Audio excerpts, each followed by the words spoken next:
Вчера утро во 8 часот на автопатот Скопје-Тетово, пред влезот во градот, патничко возило Рено со скопски таблици удрило во куче кое се движело по коловозот и го усмртило. Причинетата штета се проценува на близу 40.000 денари. Слична незгода се случила и синоќа на истиот автопат, но овој пат во близината на угостителскиот објект Петрол Компани. Опел Астра со охридски таблици, управувана од жител на Кичево, удрила во куче бездомник. Во несреќата повредени нема, но материјалната штета се проценува на околу 20.000 денари.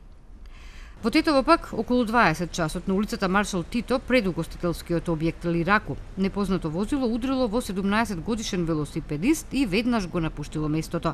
Од ударот велосипедистот паднал и се добил со повреди, но прво отишол дома, а потоа се обратил за лекарска помош во Тетовската клиничка болница.